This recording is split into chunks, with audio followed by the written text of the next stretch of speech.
Yes, we are live now. Hello friends, this is Himanshi and welcome to Let's Learn.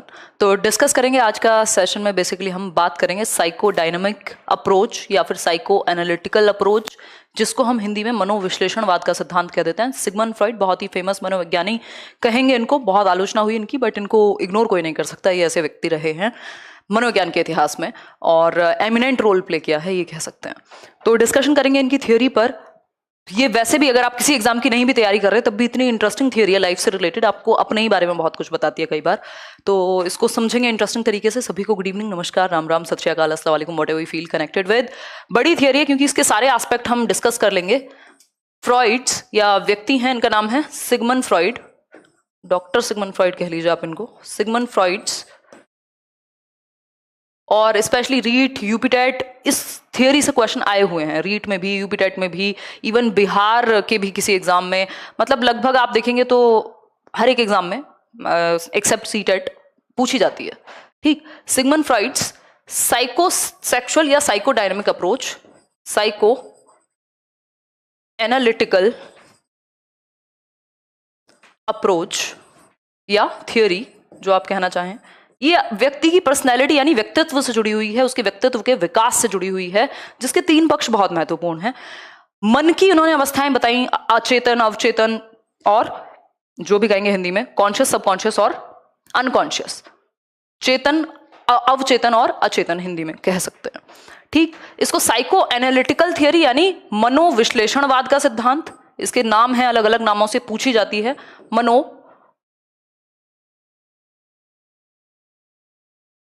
मनोविश्लेषणवाद का सिद्धांत।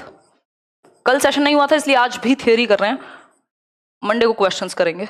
मनोविश्लेषणात्मक सिद्धांत या मनोविश्लेषणवाद का सिद्धांत कहते हैं। फादर ऑफ साइको एनालिसिस यानी मनोविश्लेषणवाद के जनक कहा जाता है किसको? सिगमंड फ्रॉइड को। ये बात हमने पहली ही क्लास में डिस्कस की थी। इसका एक और नाम है साइको डायनामिक अप्रोच, यानी साइको डायनामिक अप्रोच से भी इसको जाना जाता है, गतिशील अप्रोच कह लीजिए आप इसको। ठीक, गतिशीलता का सिद्धांत कह लीजिए, मनोगतिशील ये कह सकते हैं। साइको डायनामिक अप्रोच या साइको सेक्सुअल स्टेजेस भी इसी से जुड़ी हुई हैं। साइको सेक्सुअल यानी मनोलैंगिक विकास का सिद्धांत। तो इसके अलग अलग नाम हुए। हाँ, आज की क्लास थोड़ी सी लेट है एक्चुअली, जल्दी आपको दूसरे चैनल पे कुछ देखने को मिलेगा। मैं बिजी थी थोड़े कुछ गैजेट्स को अपग्रेड करने में, तो आज थोड़ा समय लग ही गया। ठीक, साइको डायनामिक, साइको सेक्सुअल या साइको एनालिटिकल अप्रोच के नाम से हम इसको जानते हैं, यानी मनोविश्लेषणवाद, मनोगतिशीलवाद कह लीजिए या गतिशीलता का सिद्धांत कह लीजिए, मनोलैंगिक विकास का सिद्धांत कह लीजिए। डायनामिक मतलब गतिशील या गत्यात्मक पक्ष, गतिशील। सेक्सुअल मतलब मनोलैंगिक, मनोलैंगिक। बेसिकली फ्रॉइड का जो फोकस था वो इस बात पे था कि जो हमारी सेक्सुअल अर्जेस हैं या जो काम प्रवृत्ति है उसका बहुत बड़ा रोल है हमारी पर्सनैलिटी के डेवलप होने पे, जिसके लिए इनका खूब भरपूर विरोध किया गया, किताबें चलाई गई, पता नहीं क्या क्या हुआ। सिगमंड फ्रॉइड हैं कौन? सिगमंड फ्रॉइड बेसिकली एक न्यूरोलॉजिस्ट थे जो ब्रेन से रिलेटेड कुछ कुछ काम करते थे, एक डॉक्टर थे ये कह सकते हैं। कहाँ? ऑस्ट्रिया के वियना शहर में, जो कि इधर आपका यूरोप में पड़ता है, अभी भी है वियना ऑब्वियसली। ठीक, तो वियना से थे और इन्होंने इस पूरे एक वाद की, यानी साइको जो एनालिसिस पूरा एक ब्रांच ऑफ साइकोलॉजी है, इस पे इन्होंने फोकस किया, इसलिए इनको साइको एनालिसिस का जनक कहा जाता है, मनोविश्लेषणवाद का जनक कहा जाता है, फादर कहा जाता है। ठीक है बात, ये बात बिल्कुल कोई दिक्कत नहीं है इस बात को समझने में हमें। ठीक, तो इनका फोकस था किस पे कि जो सेक्सुअल एनर्जी है या सेक्सुअल अर्ज है वो रोल प्ले करती है किसमें? डेवलपमेंट में। ये बात सभी को समझ में आ रही है? ऑडियो वीडियो सब कुछ क्लियर है? बताइए एक बार, तभी जाकर के आगे बढ़ेंगे, है ना? तभी जाकर के हम बढ़ेंगे आगे। फोन मेरा पता नहीं कहाँ है, बट जरूरत भी क्या है फोन की। ठीक, क्लियर है ये बात? और लाइक शेयर कर दीजिए। डेली पढ़ाई होगी और ढंग से पढ़ाई होगी, है ना? संडे को छोड़ करके, संडे को एक इंटरव्यू कल भी आ रहा है सीटेट वाला। ठीक, इतनी बात क्लियर है सभी को? Sigmund Freud, psychoanalytical approach, मनोविश्लेषणवाद, साइको डायनामिक, साइको सेक्सुअल, ये सब नाम है, इन नामों से इस थियरी को जाना जाता है। ठीक, बेसिकली इन्होंने कहा कि जब कोई मतलब लोग मन से भी बीमार हो सकते हैं, प्रॉब्लम अंदर भी हो सकती है, जरूरी नहीं है बाहर ही हो समस्या हमेशा। तो मन का विश्लेषण करने की भी आवश्यकता है, उसके थ्रू भी हम जान सकते हैं यदि कोई बच्चा अग्रेसिव बिहेवियर करे या उसके व्यवहार में इमोशनली कुछ डिस्टर्बेंस है, तो हम साइको एनालिसिस या फ्री अप्रोच इन्होंने अपनाई अपने पेशेंट्स के साथ, ये डिस्कशन करते थे। जो थेरेपी टाइप्स आप देखते हैं ना, वो कौन सी मूवी है, डियर जिंदगी, तो वो शाहरुख खान उस रोल में है साइको एनालिस्ट के, काइंड ऑफ, ठीक, काइंड ऑफ, क्योंकि इसमें भी बहुत सारी ब्रांचेस हैं, साइको एनालिस्ट हैं, इसके अलावा साइकेट्रिस्ट हैं, वो फिर दवाइयां देते हैं, ठीक। तो जो डिस्कशन करते हैं, जो फ्री एसोसिएशन की बात करते हैं, जो आपसे निकलवाते हैं चीजें, हिप्नोटिज्म वगैरह भी इससे संबंधित होता है, ठीक। आगे बढ़ेंगे। अब इसमें कुछ पक्ष हैं जो इंपॉर्टेंट हैं, जैसे एक है स्थूल रूप, कह लीजिए स्थूल रूपीय पक्ष। ये हिंदी का देख लेना यार, इधर उधर हो सकता है एक आध मात्रा उल्टी हो गई, 1 मिनट रुको। एक पक्ष है इसका स्थूल रूपीय पक्ष, यानी कॉन्क्रीट एस्पेक्ट इस थियरी का, कॉन्क्रीट एस्पेक्ट, ठीक। कॉन्क्रीट एस्पेक्ट में क्या है, बेसिकली यहां बात होती है मन की 3 अवस्थाओं की। इन्होंने कहा मन की, यानी जो हमारा मन है उसकी 3 अवस्थाएं हैं, कॉन्शियस, सबकॉन्शियस और अनकॉन्शियस। कॉन्शियस यानी चेतन अवस्था, जिसमें हम पूरे तरीके से प्रेजेंट रहते हैं, चेतन अवस्था। अनकॉन्शियस यानी अचेतन कह लीजिए आप, और सबकॉन्शियस या सेमी कॉन्शियस कहा जाता है बीच की अवस्था को, यानी ना तो आप अनकॉन्शियस ही हैं ना आप कॉन्शियस ही हैं, अवचेतन कहेंगे इसको। आपने बहुत सारी किताबें आजकल सुनी होंगी, बहुत फेमस हुए हैं, जैसे the power of your subconscious mind, यानी जो बीच वाली स्थिति है सबकॉन्शियस, ठीक। इन्होंने बेसिकली मन को, इनसे पूछा जाता है एक क्वेश्चन कि मन को, माइंड को इन्होंने क्या कहा, आइसबर्ग के जैसा बताया। आइसबर्ग मतलब बर्फ की चट्टान के जैसा, बर्फ की शिला के जैसा। आइसबर्ग बर्फ के, ऐसी शिला, बर्फ का एक ऐसा, बर्फ की चट्टान कह लीजिए आप इसको, आइसबर्ग के जैसा इन्होंने मन को माना। इसका मतलब क्या है, बर्फ की चट्टान में क्या होता है, वो पानी के अंदर ज्यादा होती है और पानी के बाहर उसका जस्ट कुछ हिस्सा होता है। तो इन्होंने कहा कि जो मन है वो भी सिर्फ कॉन्शियस, जो बाहर प्रेजेंट है वो सिर्फ 10% है, मन का सिर्फ 10% ही हिस्सा कॉन्शियस है, यानी 1/10% ही, 1/10 ही कॉन्शियस है, चेतन है।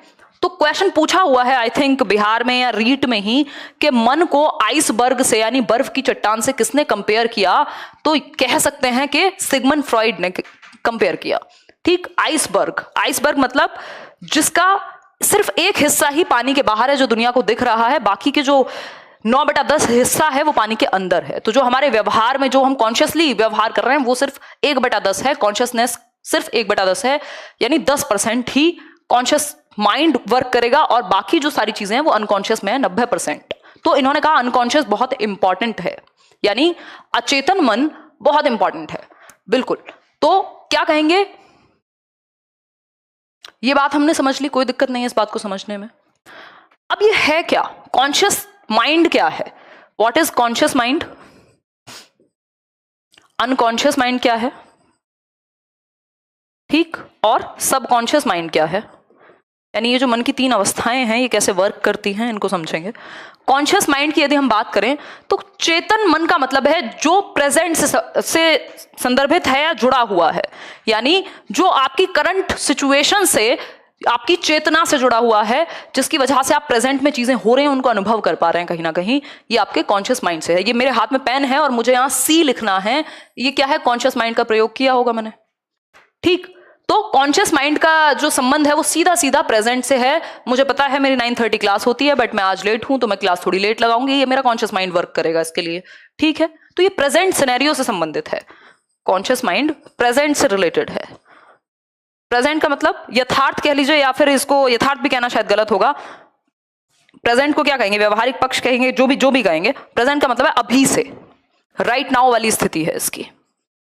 आज थोड़ा दिमाग लैग कर रहा है ऐसा लग रहा है, ठीक, राइट नाउ।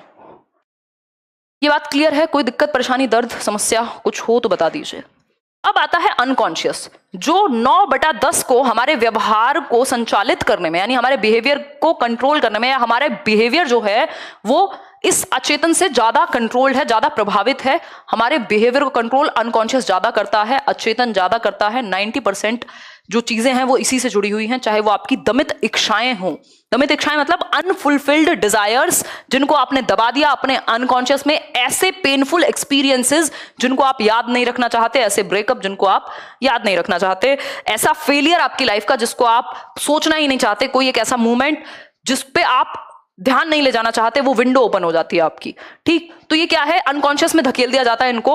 बहुत सारे तरीके हैं इसके भी, रिप्रेशन, सप्रेशन, 70 तरीके हैं जो जिनको डिफेंस मैकेनिज्म कहा सिगमंड फ्रॉइड ने। डिफेंस मैकेनिज्म पे चर्चा कभी और करेंगे। ठीक, तो अनकॉन्शियस में बेसिकली दमित इच्छाएं हैं, यानी अनफुलफिल्ड डिजायर्स हैं, पेनफुल एक्सपीरियंसेस हैं, दमित इच्छाएं। लेकिन जो ड्राइव है वो भी सबसे ज्यादा यही है, जो आपकी क्या कहें उनको इंस्टिंक्ट्स, वो भी अनकॉन्शियस से ही जुड़े हुए हैं। ठीक, अब सबकॉन्शियस क्या है? सबकॉन्शियस बीच की स्थिति है जिसमें कुछ चीजें जो आप जोर डालें यदि दिमाग पे तो याद आ जाएंगी।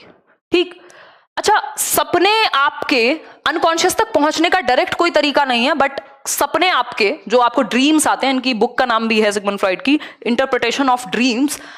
बेसिकली जो सपने हैं वो आपके अनकॉन्शियस, सबकॉन्शियस, इनको आपस में कहीं ना कहीं कोरिलेट कर जाते हैं, या आपको कुछ हद तक कॉन्शियस से जोड़ पाते हैं। और अनकॉन्शियस बोल रही हूं मैं, सॉरी, अनकॉन्शियस से जुड़ने का और भी कुछ तरीके हैं, जैसे प्रोजेक्टिव मेथड हैं, या फिर हिप्नोटिज्म, ब्लू आइज हिप्नोटाइज तेरी करती है ना, वो वाली। तो हिप्नोटिज्म में क्या है, सम्मोहन में जो अंदर कहीं है उसको भी निकलवा लिया जाता है, तो अनकॉन्शियस से जोड़ा जा सकता है हिप्नोटिज्म के थ्रू, ये कह सकते हैं। करना नहीं है बट समझ सकते हैं, कनेक्टिंग है कहीं ना कहीं, अनकॉन्शियस सबकॉन्शियस को कनेक्ट करते हैं कौन, सपने। ठीक, ये बात एक क्लियर हुई, होपफुली क्लियर हो गई होगी। सबकॉन्शियस की यदि मैं बात करूं तो सबकॉन्शियस बीच की स्थिति है, कनेक्ट कर पाएगा इन दोनों को ही। ठीक, जैसे आप कई बार आपने चीजें याद की हुई हैं बट दिमाग में ना आ रही हो, फिर आप जोर डालते हैं और उसको क्या करते हैं, रिट्रीव करते हैं। एग्जाम में कोई चीज भूल रहे हैं और याद करने की कोशिश कर रहे हैं, चाबी रखी थी घर में कहीं, याद करने की कोशिश कर रहे हैं और वो आ जाएगी, वो बीच में कहीं फंसी हुई है, जिसको अगर आप प्रयास करेंगे तो पहुंच जाएंगे जिस तक। ठीक, तो यहां पर वो वाली चीजें, जैसे कई बार हम नॉर्मल बोल रहे होते हैं, हकलाना, तुतलाना या अटकना, ये सब चीजें सबकॉन्शियस की वजह से हो रही होती हैं, क्योंकि बीच में कुछ फंसा हुआ है। इसको हम क्या कहेंगे, सबकॉन्शियस कहेंगे, जो बीच की स्थिति में कहीं स्टैंड करेगा। ठीक हो गई बात, कोई दिक्कत परेशानी? क्लियर है ना इतनी बात, कोई दिक्कत नहीं है, आगे बढ़ें। कॉन्शियस वो जो प्रेजेंट से जुड़ा हुआ है, जो आपकी एक्टिविटीज में इन्वॉल्व है। ठीक, अनकॉन्शियस जो कहीं दबा हुआ है, आपकी दमित इच्छाएं हो सकती हैं, आपके पेनफुल एक्सपीरियंसेस हो सकते हैं, आपकी बहुत सारी ड्राइव्स हो सकती हैं, वो अनकॉन्शियस में है, जिसको आप डायरेक्टली एक्सेस नहीं कर सकते। सबकॉन्शियस जो बीच की किसी स्थिति में है, अगर आप जोर डालेंगे तो इससे कनेक्ट हो जाएंगे, चीजें याद की हुई हैं, भूल रहे हैं बीच में, आप इसके थ्रू कनेक्ट कर सकते हैं, इस तक पहुंच सकते हैं। अचेतन 90% है, अनकॉन्शियस माइंड की पावर सबसे, मतलब कहेंगे अनकॉन्शियस माइंड सबसे ज्यादा इफेक्टिव है यहाँ, 90%, कॉन्शियस सिर्फ 10%, ये तो बीच में कहीं है ही। ठीक है बात, इतनी बात सभी को क्लियर है? कोई समस्या परेशानी, कोई दर्द दुख बाकी हो तो बता दीजिए। ये क्या हुआ, ये कॉन्क्रीट एस्पेक्ट है, स्थूल रूपीय पक्ष है सिगमंड फ्रॉइड की थियोरी का। इन्होंने पर्सनैलिटी पे बात की है, और पर्सनैलिटी चैप्टर में भी इनको कई बार हम पढ़ते हैं, बट मैं इससे डेवलपमेंट से ही रिलेट करके डिस्कस कर दे रही हूं ताकि ये टेंशन आपकी खत्म हो जाए। ठीक बात, तो अगर पूछ ले कॉन्क्रीट एस्पेक्ट या स्थूल रूपीय पक्ष किसने दिया, तो आप कहेंगे सिगमंड फ्रॉइड। और उसके अंदर कौन से आते हैं, कॉन्शियस माइंड, अनकॉन्शियस और सबकॉन्शियस। ठीक है बात, आगे बढ़ें। नेक्स्ट एस्पेक्ट पे बात करें। थियरी थोड़ी सी बड़ी है तो हम क्या करेंगे, पेशेंस बना के रखेंगे, नहीं तो प्रॉब्लम हो सकती है। दूसरे पक्ष की यदि हम बात करें तो हम कह सकते हैं डायनामिक एस्पेक्ट, इस थियरी का नाम भी है साइकोडायनामिक अप्रोच। डायनामिक एस्पेक्ट या गत्यात्मक पक्ष या गतिशील पक्ष, जो आप कहना चाहें, गत्यात्मक पक्ष। ठीक, डायनामिक एस्पेक्ट या गत्यात्मक पक्ष। अवचेतन कनेक्टिंग है, बीच का हिस्सा है, ना पूरी तरह अनकॉन्शियस है, ना पूरी तरह कॉन्शियस है, बीच में है। जोर डालेंगे तो कॉन्शियस में आ जाएगा।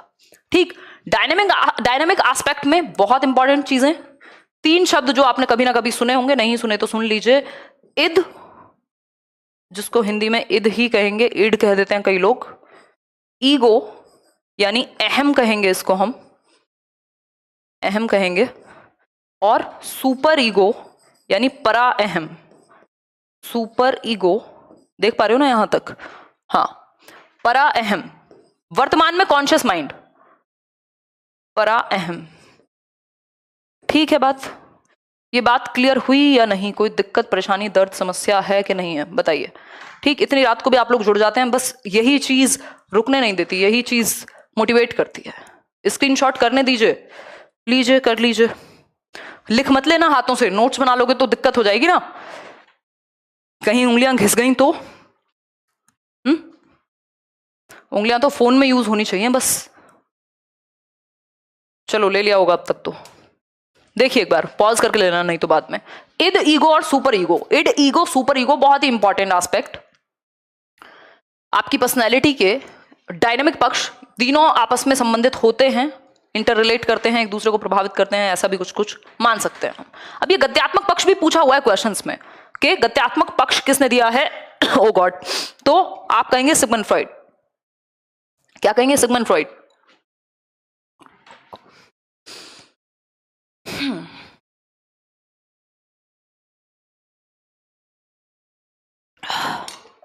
देखिए, जैसा कि मैंने शुरुआत में बताया था कि सिगमंड फ्रॉइड जो काम ऊर्जा है या सेक्सुअल अर्ज है उस पे इन्होंने फोकस किया है। इन्होंने कहा है कि जन्म से होती है क्या? काम ऊर्जा। इन्फेंट्स में भी होती है, शैशवावस्था के बच्चों में भी, बस उसकी फॉर्म अलग है। यानी सेक्सुअल एनर्जी हमारी लगभग हर एक्टिविटी में है जीवन की, हमें ड्राइविंग फोर्स है हमारे लिए, हमारी पर्सनैलिटी का। ठीक, इड की अगर हम बात करें तो इड एक ऐसी चीज है जो प्लेजर प्रिंसिपल पे काम करती है। प्लेजर का मतलब होता है, क्या कहेंगे? सुख, है ना? इसको चाहिए सुख, दुनिया में कुछ हो जाए बस इसको मजे चाहिए। ठीक, तो प्लेजर प्रिंसिपल पे काम करेगा कौन? इड। और ये टोटली अनकॉन्शियस से जुड़ा हुआ है। किसका हिस्सा है? अनकॉन्शियस का। जन्म से प्रेजेंट होता है, यानी बर्थ से ही, जन्म के समय से ही इड पे ही काम करता है। बच्चा भूख लगेगी तो रोएगा, चाहे बाजार में हो चाहे बस में हो। देखते हैं आप माता जो है वो फीड करा रही है उसको, है ना, दुग्ध पान, चाहे वो दुनिया के किसी भी कोने में हो, बच्चे को भूख लगी है वो रोएगा, उसको कोई कंट्रोल करना आता नहीं है। यानी वो प्लेजर प्रिंसिपल पे वर्क करता है, वो अपने इंस्टिंक्ट्स पे वर्क करता है। तो हम कह सकते हैं इड जो है आपके इंस्टिंक्ट्स यानी आपकी प्रवृत्तियों से, मूल प्रवृत्तियों से जुड़ा हुआ है। इंस्टिंक्ट्स या मूल प्रवृत्तियां। सिगमंड फ्रॉइड ने 2 प्रकार की मूल प्रवृत्तियां बताई हैं, उन पे भी चर्चा करेंगे। ठीक, ये बाय बर्थ है, अनकॉन्शियस का, अचेतन का हिस्सा है पूरे रूप से, अचेतन मन का, और सुख यानी प्लेजर प्रिंसिपल पर काम करेगा। समझते हैं इसको एक एक करके। देखिए, हम बात कर रहे हैं किसकी? इड की, यानी इदम कह लीजिए इसको या इद कह लीजिए, जो आपका मन करे। ठीक, इद को समझते हैं पहले, गत्यात्मक पक्ष के पहले पहलू को। इद ये कब से है? जन्म से है, जन्म से प्रेजेंट है बच्चे में, जन्म से या बाय बर्थ, जन्म के समय से ही एक्टिव है बच्चा। जन्म के समय से ही इड प्रिंसिपल पे काम करता है। क्यों? ये प्लेजर प्रिंसिपल पे बेस्ड है, यानी ये सुख पर बेस्ड है। ठीक, मोटे हो जाएं चाहे, खाएंगे दबा करके मीठा ही, क्या है? प्लेजर प्रिंसिपल है। ठीक, आईफोन चाहिए चाहे घर बिकवा दिया जाए घर वालों का, क्या है? ये प्लेजर प्रिंसिपल। कुछ और समझ में ही नहीं आता, सही गलत का ज्ञान ही नहीं है, बस प्लेजर। ठीक, तो इस चक्कर में फिर कई बार क्रिमिनल इंस्टिंक्ट पे भी काम कर जाते हैं लोग, फिर वो जेल में पाए जाते हैं। ठीक, दूसरी एक चीज क्या है इसमें, इंस्टिंक्ट्स भी आपकी जो मूल प्रवृत्तियां हैं वो आपके इड एस्पेक्ट से ही जुड़ी हुई हैं। मूल प्रवृत्तियां, और इनको 2 प्रकार की प्रवृत्तियां बताई हैं सिगमंड फ्रॉइड ने, बहुत इंपॉर्टेंट है, ध्यान रखिएगा। नेक्स्ट पेज पे ही बताती हूं इसको। इंस्टिंक्ट्स की बात कर रहे हैं अगर, इंस्टिंक्ट्स यानी प्रवृत्तियां या मूल प्रवृत्तियां,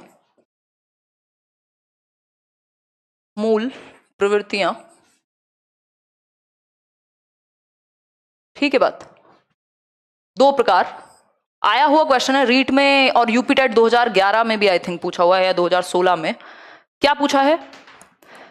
लाइफ इंस्टिंक्ट। सिगमंड फ्रॉइड ने कहा 2 प्रकार की प्रवृत्तियां हैं, मूल प्रवृत्तियां हैं, लाइफ इंस्टिंक्ट यानी जीवन संबंधी प्रवृत्ति, और डेथ इंस्टिंक्ट यानी मृत्यु संबंधी प्रवृत्ति, मृत्यु प्रवृत्ति ये कह लीजिए। डेथ इंस्टिंक्ट, इंस्टिंक्ट का होता है प्रवृत्ति जो इनहेरेंट है, हमने जिसको एक्वायर नहीं किया, वो है हमारी बायोलॉजी में ही है कहीं ना कहीं, ठीक, हमारे जैविक पक्ष से जुड़ी हुई है, तो इसको कहेंगे जीवन प्रवृत्ति। इंग्लिश में जरूर नाम याद रखेगा, हिंदी चेंज हो जाती है, मृत्यु प्रवृत्ति। ठीक, जीवन प्रवृत्ति का एक और नाम है, या फिर इसको क्या कह सकते हैं, लाइफ इंस्टिंक्ट को कहते हैं इरोस। आपने वो चैनल देखा होगा, टीवी चैनल या होटल्स की भी चेन है इरोस, म्यूजिक यानी एक ब्रांड है एक अपने आप में। इरोस का मतलब होता है लाइफ इंस्टिंक्ट यानी जीवन से रिलेटेड, खुशी, ठीक, लाइफ से रिलेटेड। इरोस, इसको लाइफ इंस्टिंक्ट यानी जीवन प्रवृत्ति जिसमें आप जीना चाहते हैं, आपकी जीने की प्रवृत्ति, कि आप मजे करना चाहते हैं लाइफ में या कुछ अच्छा करना चाहते हैं, जीना चाहते हैं। लव जो है वो एक एग्जाम्पल है किसका, जीवन प्रवृत्ति का। प्यार क्या है, जीवन प्रवृत्ति का, प्रेम उदाहरण हुआ, ठीक। आप उद्देश्य बना के रखे जी रहे हैं जीवन में, ये क्या है, या एक्सरसाइज कर रहे हैं, आप खुद को फिट रख रहे हैं, अच्छा रख रहे हैं, अपना ध्यान रख रहे हैं, ये सब क्या है, लाइफ इंस्टिंक्ट है। दूसरी तरफ आपकी पर्सनैलिटी में एक डेथ इंस्टिंक्ट भी है जो आपको नेगेटिव एस्पेक्ट की तरफ धकेलता है, ये पॉजिटिव एस्पेक्ट की तरफ लेकर के जाएगा, ये कह सकते हैं, ठीक। सेल्फ कंट्रोल और सारी चीजें यहां पे आ जाएंगी, ठीक। जबकि डेथ इंस्टिंक्ट को और क्या कहते हैं, थैनेटोस। वो मूवी देखी होगी आपने, एंड गेम, या जो भी उनमें से कोई भी एक मूवी देखी हो, मैंने भाई की वजह से देखी थी अपने। थैनेटोस, उसमें थैनोस होता है, उसका थैनोस का हाथ बड़ा फेमस है। वो क्या है, वो नेगेटिव एनर्जी है, वो नेगेटिव कैरेक्टर भी है उसमें, ठीक। थैनेटोस, ये थैनेटोस क्या है, ये मृत्यु प्रवृत्ति है, नेगेटिव एस्पेक्ट से जुड़ा हुआ है। आपका डिप्रेशन, आपकी एंजाइटी, फ्रस्ट्रेशन, ये सब इसी से है, किससे, थैनेटोस से, ठीक, यानी नेगेटिव एस्पेक्ट कह लीजिए, ठीक। तो ये 2 बेसिक मूल प्रवृत्ति हैं, कहां पर, एक व्यक्ति में या ह्यूमंस में, किसके अकॉर्डिंग, फ्रॉइड के अकॉर्डिंग, सिगमंड फ्रॉइड, हिंदी में फ्रायड लिख सकते हैं हम, ठीक है बात, सिगमंड फ्रॉइड के अनुसार। कोई दिक्कत, परेशानी, दर्द, समस्या कुछ है तो बताइए। हाँ, शिक्षण कौशल भी करा देंगे, कोई दिक्कत नहीं है। ये बात क्लियर है, कोई दिक्कत नहीं है ना इस बात को समझने में। इरोस और थैनेटोस, क्लियर है ये बात। यहां पे हम बात कर रहे थे मूल प्रवृत्तियों की, हमने बात कर ली। प्लेजर यानी ये सुख पे, सही गलत से इसको कोई मतलब नहीं है, बस अपना एक, इसको क्या चाहिए, सेटिस्फैक्शन चाहिए, जन्म से होता है हमारे अंदर। जो अनफुलफिल्ड डिजायर्स हैं, जो दमित इच्छाओं का भंडार गृह कहा जाता है इसको, unfulfilled, store house of unfulfilled desires, ठीक, यानी दमित इच्छाओं का भंडार गृह, दमित इच्छाओं, आज मेरे दिमाग की रैम स्लो है शायद, दमित इच्छाओं का भंडार गृह, गृही, ठीक, ठीक है ये बात, कोई दिक्कत परेशानी। भंडार गृह है किसका, दमित इच्छाओं का, यानी जितनी भी आपकी अनफुलफिल्ड डिजायर हैं उनका स्टोर हाउस है, वो यहीं इकट्ठी हैं। आपके पेनफुल एक्सपीरियंसेस, आपके इंस्टिंक्ट्स, ये सब आपकी सेक्सुअल डिजायर्स, वो सब यहीं रिलेटेड हैं। एक कॉन्सेप्ट दिया है सिगमंड फ्रॉइड ने, क्या, लिबिडो का, उसको हिंदी में भी लिबिडो ही कहेंगे, ठीक। कॉन्सेप्ट है किसका, लिबिडो का, LIBIDO, लिबिडो। लिबिडो क्या है, एक तरह की काम प्रवृत्ति है या सेक्सुअल अर्ज है, सेक्सुअल अर्ज है। यहां तक तो देख ही पा रहे होगे ना, इसको लिख भी देती हूं, काम प्रवृत्ति, काम प्रवृत्ति, ठीक। इसका मतलब क्या हुआ, जो हमारी ड्राइव है, एक तरीके से ड्राइविंग फोर्स है, जो हमारी लगभग हर एक एक्टिविटी में शामिल होगा, इसकी फॉर्म चेंज होती रहेगी। इन्होंने कहा इन्फेंटाइल सेक्सुअलिज्म की या सेक्सुअल एक्टिविटीज की ये बात करते हैं कि बच्चे में बचपन से ही काम प्रवृत्ति है, बस उसकी फॉर्म अलग है। हमारी लगभग हर एक एक्टिविटी में ये सेक्सुअल अर्ज, सेक्सुअल ड्राइव या ये जो एक एनर्जी है अपने आप में काम करती है, ऐसा कहते हैं सिगमंड फ्रॉइड। इस लिबिडो मतलब सेक्सुअल अर्ज या काम प्रवृत्ति, ठीक है, ये किससे जुड़ी हुई है? डायरेक्ट इड से जुड़ी हुई है, क्योंकि जितने भी काम प्रवृत्ति या प्रवृत्तियां जो बेसिक इंस्टिंक्ट्स हैं, आपके अनफुलफिल्ड डिजायर्स हैं, आपके प्लेजर सीकिंग बिहेवियर हैं, वो सब कहां हैं? यहीं पर तो हैं। ठीक, यहीं पर तो हैं। बताइए, कोई डाउट आ रहा है यहां तक? हाँ, 9:30 कर देंगे यार क्लास। 9 बजे तो नहीं, क्योंकि मेरी एक और क्लास हुआ करेगी उधर करियर पे 8 से नहीं, हाँ 8 से ही नहीं, 8:30 से, जो भी है, खैर देखूंगी उसको मैं, बट 9:30 पक्का कर देंगे टाइम, उससे ज्यादा लेट नहीं करेंगे। ठीक, ये बात क्लियर है सभी को? क्लियर है? चलिए आगे बढ़े। इड को एक्सप्लेन कर दिया मैंने। अभी हम किसकी बात कर रहे थे? वापस आओ, डायनेमिक एस्पेक्ट की, जिसमें हमने इड की बात की, जिसको कंप्लीटली समझा। अब हम ईगो की बात करेंगे। ईगो किस पे वर्क करती है? ईगो वर्क करती है आपके रियलिटी प्रिंसिपल पर, यानी वास्तविकता पर। रियलिटी प्रिंसिपल, रियलिटी यानी वास्तविकता पर, वास्तविकता कि भाई ठीक है, जो आपकी एक इमेजिनरी दुनिया है, जो आपकी इंस्टिंक्टिव दुनिया है, उसके अलावा भी एक दुनिया एग्जिस्ट करती है जहां आपको जेल भी हो सकती है यदि आप सिर्फ अपने प्लेजर को ही सीक करते रहे तो ईगो काम करता है रियलिटी पे, इन दोनों के बीच में बैलेंस बनाता है। सुपर ईगो किस पे काम करेगा? सुपर ईगो काम करेगा मॉरलिटी प्रिंसिपल पे, नैतिकता पे, कि जो बिल्कुल समाज ने जो निर्धारित कर दिया वही सही है, मॉरलिटी प्रिंसिपल पे यानी नैतिकता पर। इन तीनों को समझेंगे, मॉरलिटी यानी नैतिकता। कोई दिक्कत परेशानी? ठीक, नैतिकता देखो ये जन्म से होती है, जो आपकी इड है। ईगो 1.5 से 2 साल के बीच में आपकी डेवलप होगी, 1.5 से 2 के बीच में। जो सुपर ईगो है वो सबसे लेट डेवलप होगी 3 साल के बाद, आफ्टर 3 इयर्स और 3 इयर्स, अराउंड 3 इयर्स। ठीक, तो हम कह सकते हैं, अगर कोई आपसे सीक्वेंस पूछे इसका, तो हम कहेंगे इड, ईगो और सुपर ईगो। इन शॉर्ट, अगर आप निमोनिक बनाना चाहते हैं, हर वीडियो में मैं आपको कोई ना कोई निमोनिक जरूर देती हूं। IES, ये इंजीनियरिंग सर्विसेज नहीं है, ये क्या है? I for id, E for ego, S for super ego. IES ये है सीक्वेंस इनका। पहले इड जो जन्म से प्रेजेंट है, ईगो 1.5-2 साल में हो जाएगी आपकी डेवलप, देन सुपर ईगो जो 3 साल के बाद प्रभावित एक तरीके से जन्म लेगी या फिर इफेक्टिव होगी। ठीक है बात? ये बात क्लियर हुई या नहीं? वास्तविकता पे ये फोकस करेगा ईगो। ईगो इन दोनों के बीच में बैलेंस बनाता है। इड क्या करेगा? अपने मन की करो। अब मन की अगर आप हमेशा करने लग गए, या तो आप जानवर कहलाओगे। बेसिकली ये जो इड है ये आपकी बायोलॉजी से रिलेटेड है। जैसे हम बायोलॉजिकली बने हैं, जैसा नेचर ने हमें बनाया है, जो हमारी इंस्टिंक्ट्स हैं, जो हमारी प्रवृत्तियां हैं, उन पे भागेंगे फिर आप में और जानवर में फर्क तो है नहीं, क्योंकि वो भी बायोलॉजी से ही रिलेटेड, वो भी खाता पीता और अपना रिप्रोडक्टिव जो रिप्रोडक्शन है वो करता है, आप भी वही करेंगे फिर तो इड ठीक है, बट सिर्फ इड से काम नहीं चलेगा। तो इड के बाद जब ईगो आता है तो थोड़ी सी रियलिटी प्रिंसिपल की बात होती है। यहां हम साइकोलॉजी भी हमारी एक एस्पेक्ट है। ह्यूमन होने का फायदा क्या है? कि हम कॉन्शियसली चीजें कर सकते हैं। यानी इड क्या है? हमारी बायोलॉजी से ड्रिवन है, हमारी जैविक एस्पेक्ट से ड्रिवन है। ईगो हमारी साइकोलॉजी से, हमारा दिमाग भी तो है ना, भगवान ने एक दिमाग दिया सोचने को, हमारे मनोविज्ञान से संबंधित है, जो वास्तविकता को ध्यान में रखते हुए बैलेंस क्रिएट करेगा। और सुपर ईगो हमारे सोशल एस्पेक्ट से। तो एक तरीके से 3 सब्जेक्ट जुड़ गए यहां। इड क्या है? बायोलॉजी से, हमारे जैविक एस्पेक्ट से। ईगो क्या है? आपकी साइकोलॉजी से। और सुपर ईगो किससे हो गई? सोशोलॉजी से रिलेटेड हो गई, ये कह सकते हैं हम। फिर से समझ लो इसको। इड प्लेजर पे काम कर रही है, यानी बस सुख मिलना चाहिए किसी भी तरह, साम दाम दंड भेद, मन की इच्छाएं पूरी हो जाएं, बात खत्म। ठीक, किसी का भला हो बुरा हो हमें फर्क नहीं पड़ता। इड हो गया ये। ठीक, अब ये इड किस पे काम कर रहा है? आपकी बायोलॉजी, आपकी जैविक नेचर पे, बायोलॉजी से रिलेटेड है, यानी जैविकता से संबंधित है। भाई भूख लगी है, खाना चाहिए, चाहे चोरी करके लाओ, चाहे कुछ भी करो, बट खाना चाहिए। यह है इड। ईगो क्या है? ईगो जिसको हम, इड को तो इद ही कहेंगे, ईगो को हम अहम कह सकते हैं। ठीक, ईगो है रियलिटी, वास्तविकता क्या है? आपके जीवन की वास्तविकता और जो आप चाहते हैं उसके बीच में कुछ तो अंतर होगा, तो उसके बीच में रिलेशन ये बनाएगी। ठीक, वास्तविकता पे फोकस। वास्तविकता यानी आपके मन के एस्पेक्ट से भी जोड़ेगी आपको, आपकी साइकोलॉजी से जोड़ेगी। ये क्या है? आपके साइकोलॉजिकल एस्पेक्ट से, मनोवैज्ञानिक पक्ष से जुड़ी हुई है। मनोवैज्ञानिक पक्ष, बिल्कुल डिटेल में जाएंगे, कोई जल्दी नहीं करेंगे।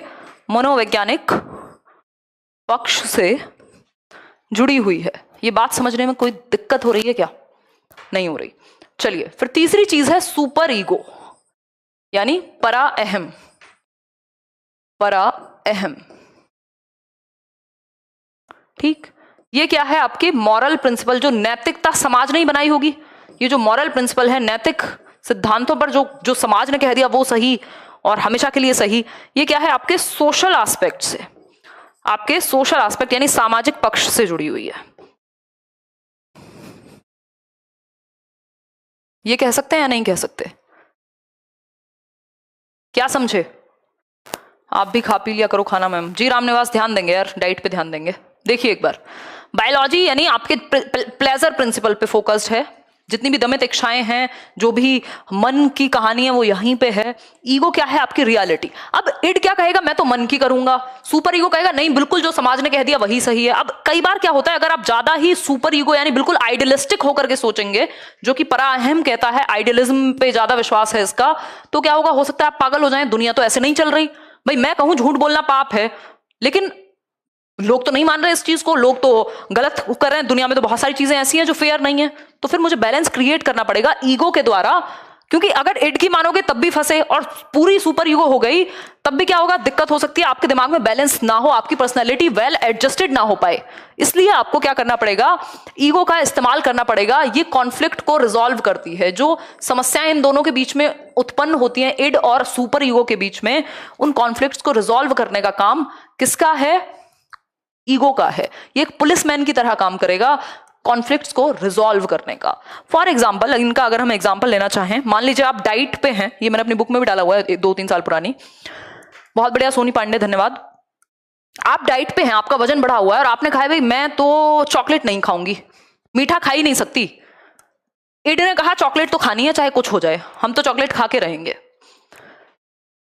सुपर ईगो ने कहा खानी ही नहीं है, फास्ट है, सॉरी फास्ट नहीं, वो डाइटिंग है। ईगो ने कहा बीच का रास्ता निकालते हैं, ऐसा ना हो मन को बहुत ज्यादा मारें तो दिक्कत हो जाए, डिप्रेशन में ना चले जाएं कहीं। ईगो ने बीच का रास्ता निकाला, वास्तविकता को देखा, कहा एक बाइट खा लेते हैं, कोई बात नहीं, बीच का रास्ता निकाल लेते हैं। तो ईगो कॉन्फ्लिक्ट को सुलझाती है इड और सुपर ईगो के बीच के। क्या समझे? समझे या नहीं समझे? तो अगर ईगो जो है वो आपके, अगर ये तीनों किसमें है? बैलेंस में है, इड, ईगो और सुपर ईगो, या फिर ईगो ठीक से मैनेज कर पाए इड और सुपर ईगो को, तो आपकी पर्सनैलिटी वेल एडजस्टेड यानी सुसमायोजित व्यक्तित्व कहलाएगा। यानी आपकी पर्सनैलिटी वेल एडजस्टेड होगी, एडजस्टमेंट ठीक से हो जाएगा। लेकिन यदि कॉन्फ्लिक्ट है, लगातार झगड़ा बना हुआ है इड और सुपर ईगो के बीच में, ईगो बैलेंस नहीं कर पाता, तब आप कुसमायोजित व्यक्ति बन सकते हैं, जो कि बिल्कुल भी एडजस्टेड नहीं है समाज में या अपने आसपास, फिट नहीं हो पाएंगे फिर आप चीजों में। ठीक है, बात क्लियर है? ये बात, कोई दिक्कत परेशानी दुख दर्द समस्या हो तो बता दीजिए। मुझे लगता है इतनी बात अब तक समझ में आ जानी चाहिए। अगर नहीं आई है तो भी समझा देंगे, कोई दिक्कत नहीं है, एक नहीं 100 बार समझा देंगे, है ना। ये बातें हम कर चुके हैं। इड, ईगो, सुपर ईगो का आपका सीक्वेंस होता है, ये भी बात हम कर चुके हैं कि 1.5 साल में जन्म लेगी। ठीक है, सुपर ईगो की भी बात हो गई। ठीक, अब ये बात तो क्लियर हो गई, आगे बढ़ जाएंगे अब इसी बात पर। अब तीसरा एस्पेक्ट इस थियरी का आता है, जिसको हम क्या कहते हैं?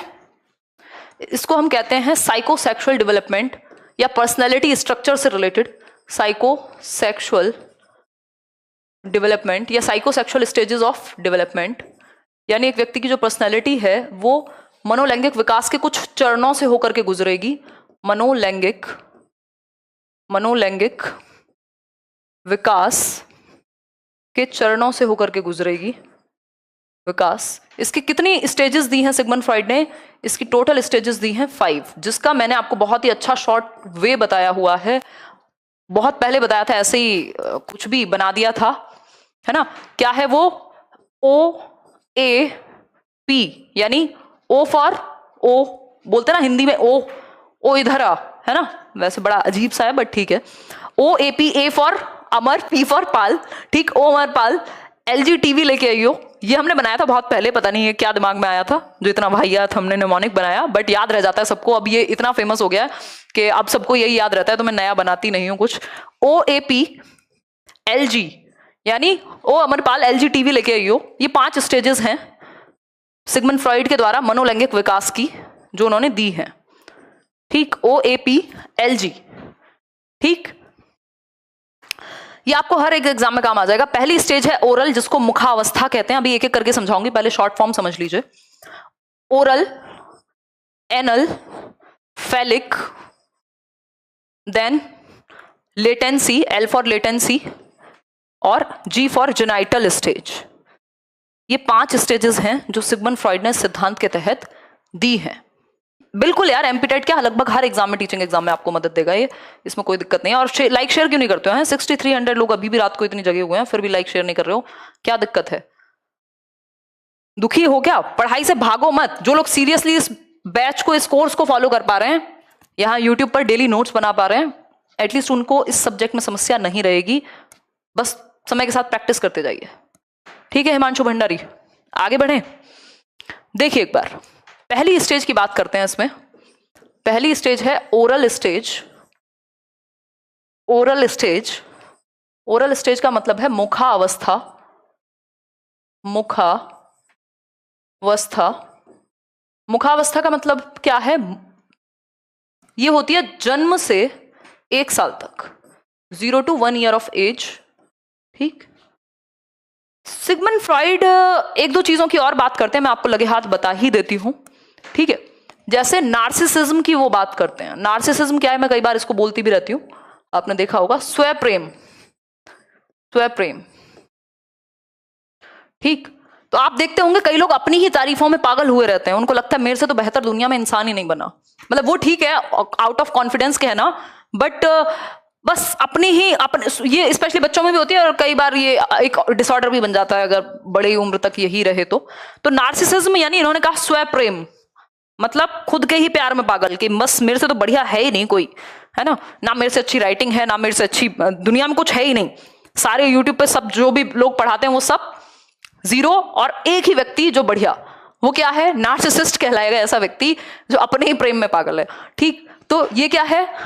नार्सिसिज्म के भी एक लक्षण को इन्होंने बताया है, हालांकि ये मैं बहुत मजाकिया तौर पे कह रही हूँ, बट नार्सिसिज्म का मतलब यही है कि सेल्फ लव। एक तरीके से सेल्फ लव नॉर्मल बैलेंस में हो तो समझ आता है, अगर वो आउट ऑफ बैलेंस चला जाए तो वो नार्सिसिज्म बन जाता है, ठीक है बात।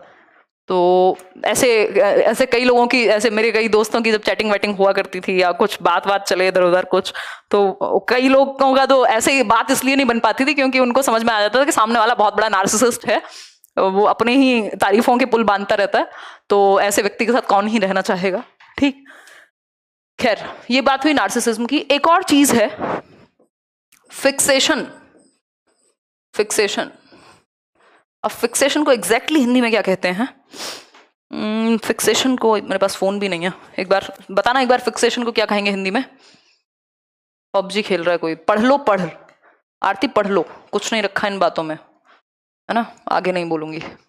बताओ एक बार, जल्दी बताओ, आंसर करो, आंसर। फिक्सेशन को हिंदी में क्या कहते हैं? जल्दी बताओ, बातें बहुत करते हो।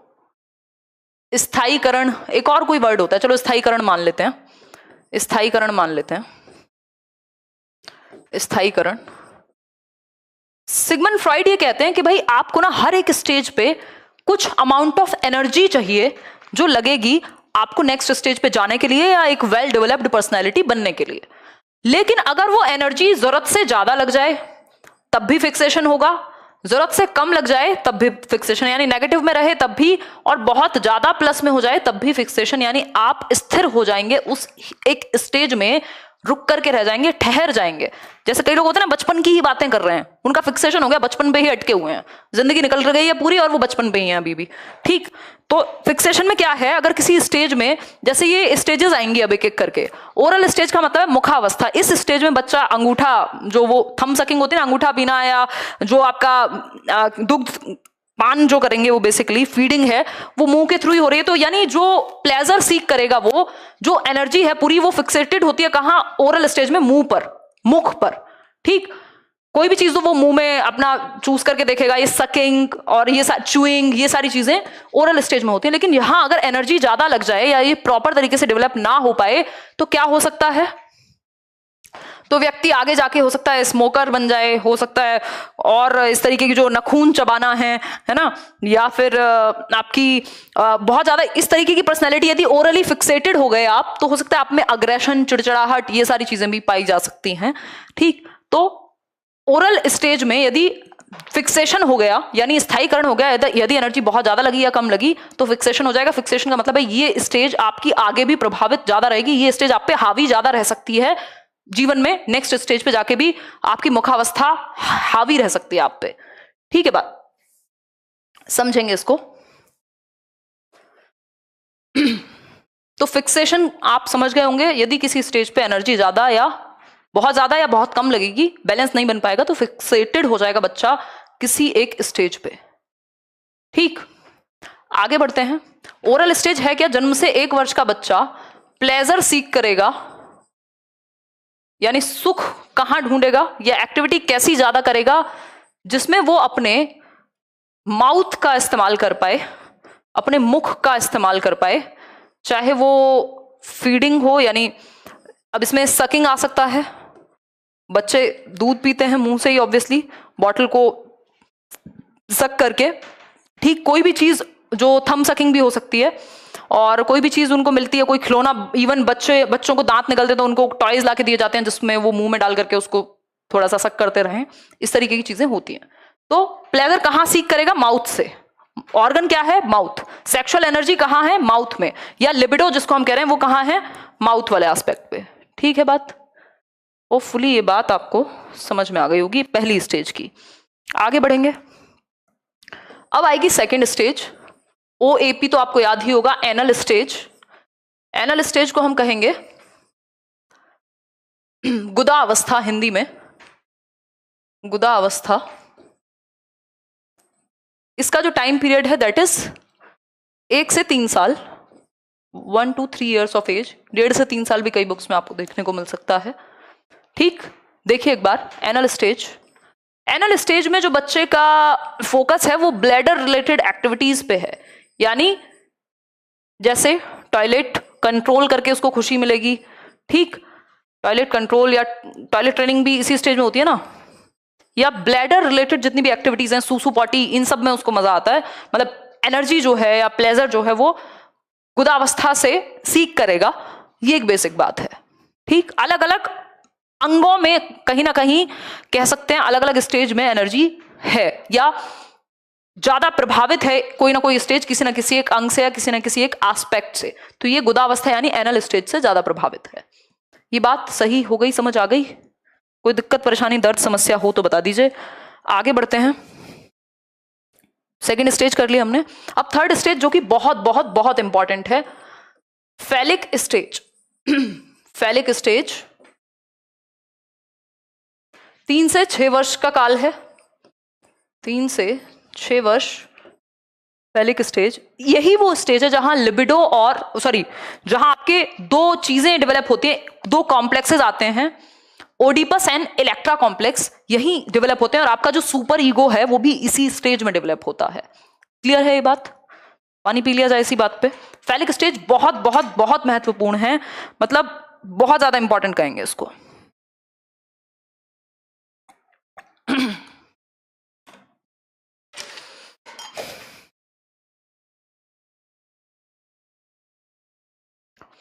मैम नींद का कोई इलाज? हाँ, थोड़ी आग की कमी है आप में जीवन को लेकर के, या फिर आप सुबह जल्दी उठे होंगे। 2 ही रीजन हो सकते हैं, या तो आप आलस में हैं या तो आप बहुत थके हुए होंगे, है ना। वो ड्राइव की कमी आ रही है, तभी ज्यादा नींद आती है इंसान को, या ज्यादा दुखी हो तब भी नींद आ जाती है। ठीक, देखो फैलिक स्टेज को पता नहीं यार हिंदी में क्या कहते हैं, एक बार मेरे को बताओ, किसी को याद आ रहा हो तो फैलिक को हिंदी में क्या कहेंगे, क्योंकि हिंदी वालों का भला हो जाएगा इस बहाने। कई लोग तो दुखी हो जाते हैं। कोई कह रहा है चप्पल है नींद का इलाज। हाँ देखो, बहुत एक्सपीरियंस है ना कई लोगों को। है, अनुभव बोलता है, आप उन्हीं में से एक हैं। अरे फैलिक स्टेज बताओ यार हिंदी फटाफट से लिख के। आज मेरा थोड़ा मेरी दिमाग की रैम स्लो है तो कुछ कुछ चीजें मैं भूल रही हूँ। नहीं यार, लैंगिक थोड़ी होती है फैलिक स्टेज, लैंगिक ही होती है क्या? हाँ, लिंगावस्था ही कहते हैं, आई थिंक लैंगिक ही कहेंगे।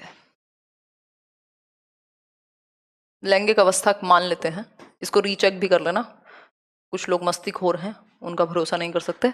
फैलिक स्टेज 3 से 6 वर्ष, इसमें बेसिकली जो बच्चे के सेक्सुअल ऑर्गन्स हैं वो उनको टच करके प्लेजर फील करेगा, अपने सेक्सुअल ऑर्गन्स को, इसमें दो कॉम्प्लेक्सेस डेवलप होते हैं, एक है इलेक्ट्रा कॉम्प्लेक्स, इलेक्ट्रा कॉम्प्लेक्स, इसको हिंदी में भी इलेक्ट्रा से ही याद रखिएगा, इलेक्ट्रा ग्रंथि कह देते हैं इसको हिंदी में, और ओडिपस कॉम्प्लेक्स, ओडिपस कॉम्प्लेक्स, ये इसी स्टेज में डेवलप होते हैं। ठीक, ओडिपस ग्रंथि और इलेक्ट्रा ग्रंथि, ठीक, लैंगिक अवस्था ही है। चलिए बहुत बढ़िया, बहुत खुशी हुई जान के। इलेक्ट्रा कॉम्प्लेक्स, इलेक्ट्रा कॉम्प्लेक्स का मतलब है ये गर्ल्स के लिए है, ये लड़कियों में डेवलप होगा, ठीक, और ओडिपस बॉयज में या मेल चाइल्ड में।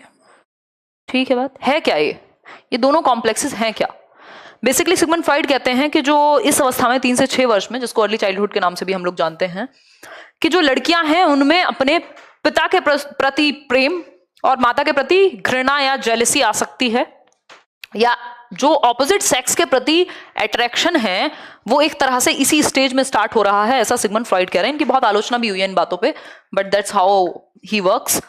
ठीक, तो इलेक्ट्रा कॉम्प्लेक्स गर्ल्स का अपने पिता के प्रति या ऑपोजिट सेक्स के प्रति जो बहाव है या जुड़ाव है वो यहीं से शुरू होगा। माता के प्रति या सेम सेक्स के प्रति जेलसी भी फील हो सकती है। और ओडिपस कॉम्प्लेक्स में लड़कों का माता के प्रति ज्यादा अटैचमेंट और पिता के प्रति थोड़ा सा रुझान कम। ये क्या है? Oedipus complex. तो लड़कों के लिए ओडिपस, लड़कियों के लिए इलेक्ट्रा।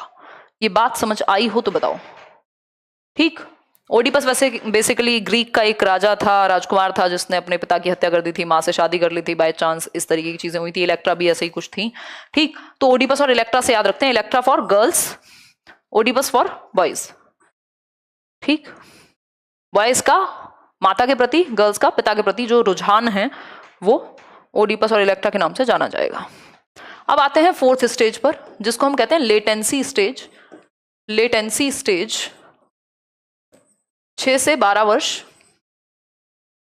6 से 12 वर्ष की अवस्था, इसको सुषुप्तावस्था आई थिंक कहते हैं, सुषुप्तावस्था।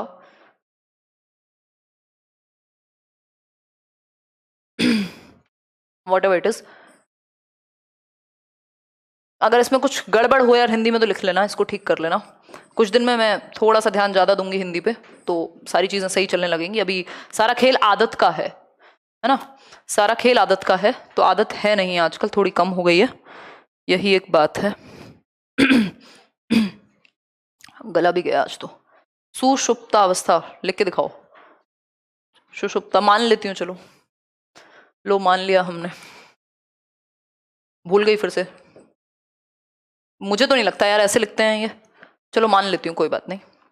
ठीक, सुषुप्ता अवस्था की यदि हम बात करें, सुषुप्ता का मतलब है लेटेंट फीलिंग्स क्या हैं, छिप जाती हैं, लेटेंट हो जाती हैं फीलिंग्स, या वो जो सेक्सुअल एनर्जी है अब उस पर कंट्रोल पा लिया बच्चे ने, अब वो आपको दिख नहीं रही है, अब वो लग रही है कहाँ, स्कूल की एक्टिविटीज में बच्चा क्या है इन्वॉल्व हो गया, तो वो स्कूल की एक्टिविटीज में इन्वॉल्व है, स्कूल एक्टिविटीज में। ठीक, अब वो दिखती नहीं है, नॉट विजिबल, कहीं भी किसी भी अंग में यहाँ फिक्सेटेड नहीं है या नजर नहीं आएंगी, वो जो है वो उनको लेमेंट कर दिया गया है या लेटेंट हो गई हैं फीलिंग्स। जैसे वो नहीं होते सुषुप्त ज्वालामुखी होते हैं ना, लेटेंट क्या बोलते हैं उसको, ज्वालामुखी को क्या बोलते थे, वॉल्केनोज। हाँ, तो ये ऐसे ही सो जाती हैं, आपकी जो सेक्सुअल अर्जेस हैं वो किसी अंग में नहीं है, बच्चा अपनी स्कूल एक्टिविटीज, अपने सोशलाइजेशन, इन सब में वो बिजी हो गया है। किसी ने सही लिखा है, तो सुषुप्तावस्था इज रिटन एज, हम रात भर सुषुप्तावस्था ही लिखते रहेंगे क्या आज? ठीक, खैर जो भी है, जो भी सही लगे उसको चूज कर लेना, मैटर ये नहीं करता। यहाँ वो लिखा हुआ पहले से आएगा, आपको पेपर में लिखना कुछ नहीं है, टिक करना होगा, तो उस पर फोकस रखिएगा। ठीक, तो स्कूल एक्टिविटीज में कहीं दमन हो जाएगा किसका, सेक्सुअल अर्जेस का। अब लास्ट स्टेज है और ये सेशन खत्म होगा, लास्ट स्टेज है जेनाइटल स्टेज, जनन अंग, जेनाइटल स्टेज। ये आपकी 13 इयर्स से 13 से अडल्टहुड, जो वयस्कावस्था है, यानी अडोलेसेंस से अडल्टहुड तक चलेगी। जेनाइटल स्टेज, जननांग अवस्था, देख लेना जो भी हो।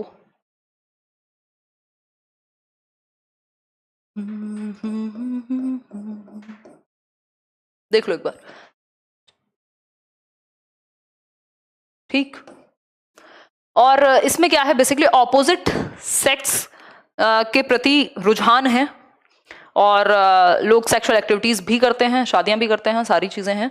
तो ये जेनाइटल स्टेज है आपकी। इसमें इन्वॉल्वमेंट विद ऑपोजिट सेक्स या इंटीमेसी कह सकते हैं, या अट्रैक्शन भी कह सकते हैं, इन्वॉल्वमेंट या अट्रैक्शन या इंटरेक्शन विद ऑपोजिट सेक्स।